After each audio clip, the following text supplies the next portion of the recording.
Break के बाद एक बार फिर से आपको खुशामदीद कहते हैं। इमरान ने दी है जी बड़ी खबर कि रमीज राजा एक बार फिर से पीसीबी का हिस्सा बनने वाले हैं। पीसीबी का अगर हिस्सा बनने वाले हैं तो कौन सी सीट पे आने वाले हैं? वो नया ओहदा जो आप कह रहे हैं कि इंट्रोड्यूस होने वाला है पीसीबी की जानिब से, वो क्या हो सकता है? वो ओहदा ये हो सकता है को चेयरमैन। को चेयरमैन आपने सियासी जमातों में देखा ना, को चेयरमैन के तौर पर बहुत सारे ओहदे आते हैं। फिर उसके लिए एक प्रोसीजर अडॉप्ट करना पड़ेगा, आपको गवर्निंग बॉडी का इजलास बुलाना पड़ेगा, तमाम मेंबर्स उसके बारे में इजाजत देंगे, उसका कानूनी रास्ता बनाया जाएगा, डॉक्यूमेंटेड वो चीज होगी, उसका पहले कानूनी रास्ता बनाया जाएगा, कानूनी ओहदा बनाया जाएगा, उसके बाद इसी तरह का ओहदा होगा। और इस सारे प्रोसेस में तकरीबन कितना टाइम लगने वाला है? अब मुझे लगता है एशिया कप के बाद ये सारी चीजें हो जाएंगी, क्योंकि अभी तो इन मामलात के अंदर हम घिरे हुए हैं। पहले सर्जरी हुई थी, पहले फिर सर्जरी होने पहले देखिए, पहले होगा पूरा डॉक्यूमेंटेड काम, सब लोगों को एतमाद में लिया जाएगा कि क्या हम ये डिसीजन ले सकते हैं, क्या हम ये कर सकते हैं। और अगर उन्हें ऊपर से गो हेड मिल गया मोहसिन नकवी साहब को, जिन लोगों ने अपॉइंट किया है हुकूमती सतह पर, अगर उन्होंने गो हेड दे दिया तो आई थिंक सो कि एक नया कानूनी रास्ता भी बनाया जाएगा। ये इमरान हमें खबर दे रहे हैं, तज्जिया दे रहे हैं कि ये प्रेडिक्शन कर रहे हैं कि ऐसा हो सकता है। इमरान कल के मैच पे आ जाते हैं। पाकिस्तान की टीम मैच तो जीत गई है, लेकिन batting line flop once again Saim Ayub अपना 8वां सिफर करियर का 8वां सिफर साइम अयूब का। इससे पहले वो बस अब ये एशिया कप तो खेल रही है ना, अब वो क्या कर रहे हैं कि वो फेस सेविंग के लिए उनसे बॉलिंग करवाई जाती है और वो आउट कर लेते हैं। अब देखें, उनका असल काम तो है बैटिंग करना, हमें रन्स चाहिए ना। अब फिर या तो ये लिखा जाए कि वो बॉलिंग ऑलराउंडर है, बैटिंग ऑलराउंडर नहीं है। हाँ। उनको as a bowling all-rounder consider किया जाए और लिखा जाए वहां पर कि Saim Ayub is a bowling all-rounder, not a batting all-rounder. तो फिर हम बॉलर कंसीडर करेंगे, हम बैट्समैन कंसीडर नहीं करेंगे। अगर वो रन्स कर जाते हो तो गुड, नहीं तो फिर अब कल भी वो ऑफसाइड तो ऑफ स्टंप बाहर के बॉल को छेड़ते हुए डीप थर्ड मैन पर वो कैच आउट हुए।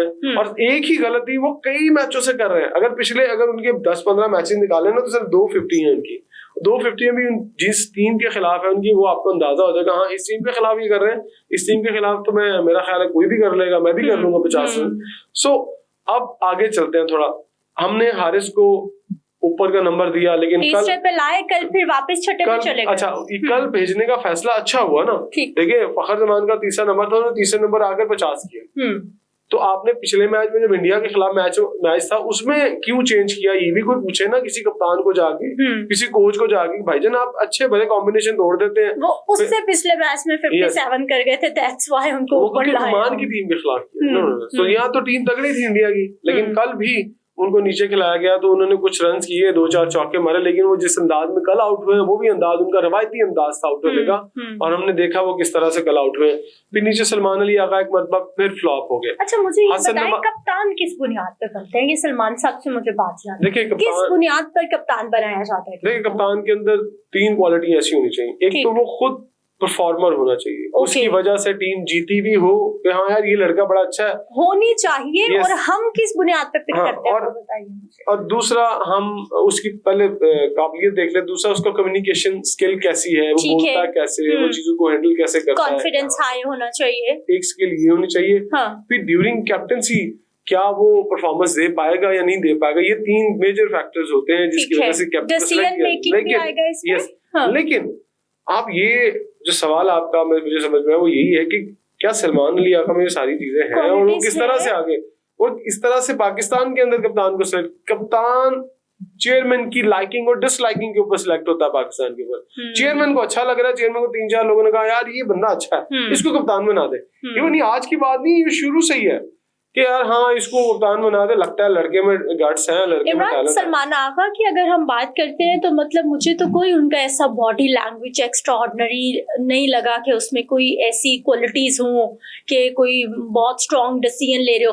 कल मैच जो है वो बुरी तरह से फंसा हुआ था, प्लेयर्स आज जा रहे थे, 1-2 बॉल खेलते थे, आउट होके वापस आ रहे थे, और सलमान साहब जो है वो टांग चढ़ा के टेक लगा, मतलब आप में जरा ठीक है आप आउट हो गए, आपसे स्कोर नहीं हुआ, बाकियों को तो आप बकअप करो, कुछ गाइड करो, किसी लड़के को कुछ कहो, कोई बेचैनी दिखाओ कि भाई मुझे टेंशन हो रही है, I am the captain of the team. Javed Miandad के बारे में मैं सुनती हूँ, मसलन मैंने उनको नहीं देखा खेलते हुए, लेकिन मैं सुनती हूँ वो बाउंड्री पे पहुंच जाते थे, कहते वो बाउंड्री पे चक्कर लगा रहे होते थे, इतनी उनको टेंशन होती थी कि वो आवाजें दे रहे होते थे बाहर से। यहाँ कोई सीन ही नहीं है, कोई चक्कर ही नहीं है। अब सलमान अली आगा को टेंशन इसलिए नहीं है कि टीम हारे जीते, उनकी कैप्टनसी के ऊपर कोई सवाल नहीं उठाएगा, वो कैप्टन रहेंगे। बाय अगर उनको कैप्टनशिप से हटाया जाता है तो इट मींस कि यू टर्न।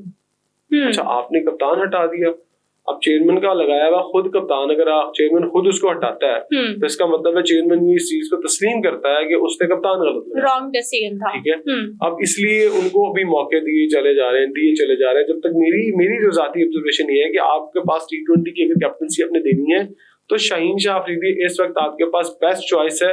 सलमान अली अगर आपने कप्तान बनाना ही है तो फिर उसको वनडे का कप्तान बनाए। आप ऐसा करें, नाइब कप्तान बनाओ। नायब कप्तान तो होता नहीं है ना, लेकिन वो नहीं, नायब कप्तान होता है, लेकिन सलमान अली अगर नायब कप्तान नहीं बनेंगे कप्तान बनने के बाद, आप फिर उसके बाद आपके पास कोई और चॉइस होनी चाहिए जो यंगस्टर हो, जिसको फ्यूचर में आप कप्तान देखना चाहते हैं।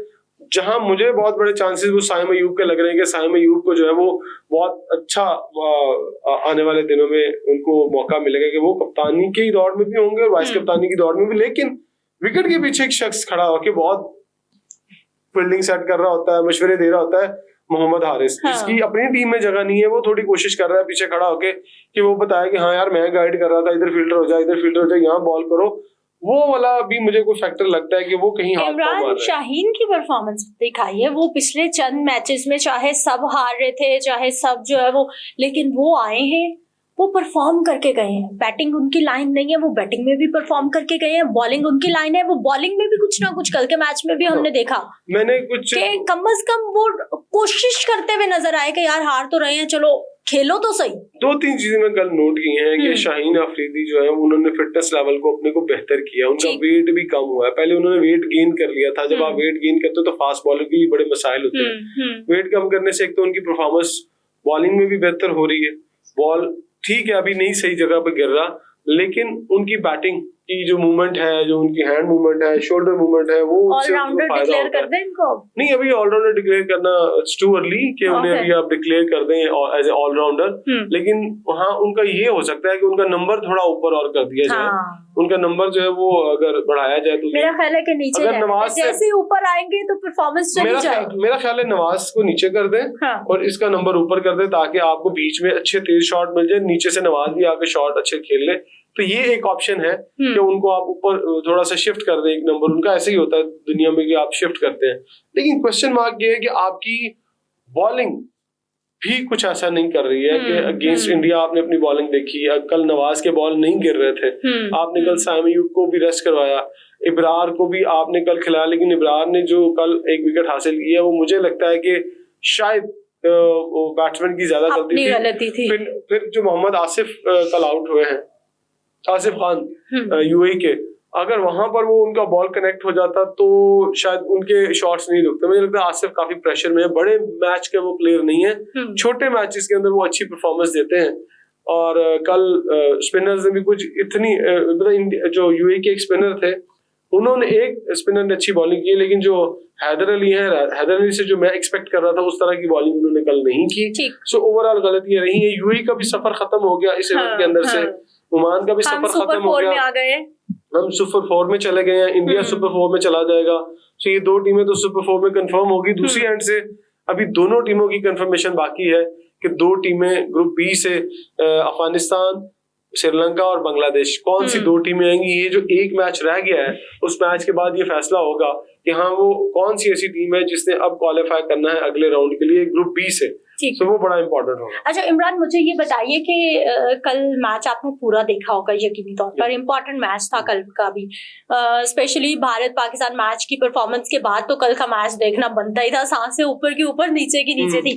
अच्छा, जो लास्ट के 3 आउट किए हैं हमने, उससे पहले तक लग रहा था कि हम गए, देखिए लास्ट या नहीं लग रहा था? नहीं, मुझे जहां आसिफ आउट हुए ना, आसिफ खान जहां पर बोल्ड हुए हैं, मुझे वहां लगा कि पाकिस्तान जीत गया, क्योंकि वही एक मेन बैट्समैन था जो बड़े शॉट्स खेल सकता था। जब वो क्रीज पर आया था तो 10 रन, लेकिन इमरान फिर भी वो एक दिल में खौफ तो होता है ना। हमारे भी नीचे वाले जो बल्लेबाज हैं कभी कभी क्रीज पे जाते हैं क्योंकि खौफो खतर कोई नहीं होता, सब सोच रहे होते हैं कि हार गए, और वो जाके जो बल्ला घुमाते हैं और वो छिक्का लगता है, चौका लगता है। आप शाहीन अफरीदी की, हारिस की बात कर रहे हैं, वो फास्ट बॉलर है, थोड़ा वो बैटिंग नेट में ज्यादा करते हैं, लेकिन मुझे नीचे जो 4 नंबर है ना, लास्ट 4 नंबर यूवी के, वो बिल्कुल बैटर्स नहीं लगते। उनमें हैदर अली भी है, एक और उनके लेफ्ट आर्म स्पिनर है, वो जो सिख पाजी हैं, एग्जैक्टली वो भी वो उनके अंदर भी इतने गट्स नहीं कि वो बड़ा शॉट खेल सके।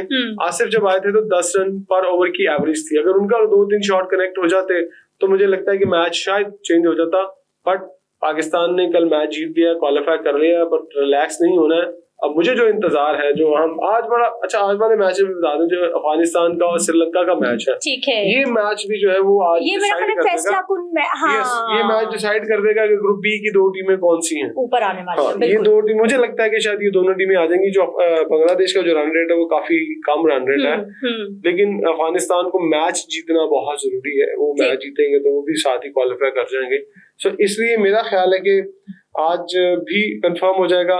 हाँ। फिर उसके बाद अगले राउंड की तैयारी है। अगले राउंड 2 रोज के बाद हमारा मैच है भारत के साथ, संडे 21 तारीख।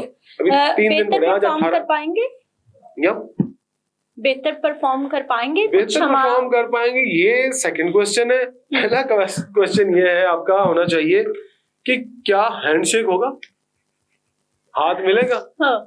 बस ये मुझे लगता है कि ये भी मामला फिर मेरा ख्याल है कि नहीं मिलेगा। आप प्रेडिक्ट करें क्या होगा? मेरा ख्याल है मिला लेना चाहिए हाथ। चाहिए नहीं, वो मिलाएंगे हाथ। अब मिलाएंगे? यस। चलें देखते हैं जी क्या होता है पाकिस्तान भारत के मैच में। लेकिन पाकिस्तान प्लीज प्लीज प्लीज। अच्छा इमरान, मैं प्रोग्राम खत्म करने वाली थी, लेकिन मुझे याद आ गया कि कल बहुत सारे लोगों को मैंने ये कहते सुना कि हम 2022 में कौन सी चैंपियनशिप थी, उससे पीछे चैंपियंस ट्रॉफी थे, तब भी हम हार रहे थे बुरी तरह से। लोगों ने बहुत जो है वो पाकिस्तान टीम को बुरा भला कहा, उसके बाद एकदम से इनकी इज्जत जागी, इज्जत नफ्स जागी, उसके बाद इन्होंने परफॉर्मेंस देना शुरू करी। अभी भी ऐसी ही कोई उम्मीद बांधी जा रही है? मुझे देखिए, उस वक्त आपके पास टैलेंटेड लोग थे। उस वक्त आपके पास मोहम्मद आमिर थे, फिर आपका उस बैटिंग में बहुत अच्छे मोहम्मद हफीज थे, शोएब मलिक थे, ये टैलेंटेड क्रिकेटर्स थे जो जगह बदल सकते थे। वहाब रियाज थे, फास्ट बॉलिंग में आपके पास शाहीन के साथ 1-2 और फास्ट बॉलर थे, वो फास्ट बॉलिंग वाला। फिर स्पिनर सईद अजमल थे, शोएब मलिक खुद स्पिन बॉलिंग कर लेते थे। ओपनिंग में आपके पास अच्छी चॉइस थी, लेकिन यहाँ पर थोड़ा मामला गड़बड़ है। सरफराज थे, सरफराज विकेट कीपिंग कर रहे थे, ये सारे अच्छे नाम थे और सारे इकट्ठे होकर खेलते थे। लेकिन अगर आप ये कहें, हाँ ये अपसेट होगा। मैं आपको शिराजा बिखरा हुआ है क्या हमारा? अगर पाकिस्तान जीतता है इंडिया के अगेंस्ट तो ये इंडिया को अपसेट होगा। ठीक है, अल्लाह करे इंडिया को अपसेट हम कर ही दें। खैर, हम दुआएं करते रहेंगे और साथ ही साथ पाकिस्तान टीम को कहते रहेंगे कि कुछ ख्याल कर ले, कुछ पाकिस्तान कौम का ख्याल कर ले। मुझे अपनी इजाजत देनी है, इंशाल्लाह कल मुलाकात होगी। अल्लाह ने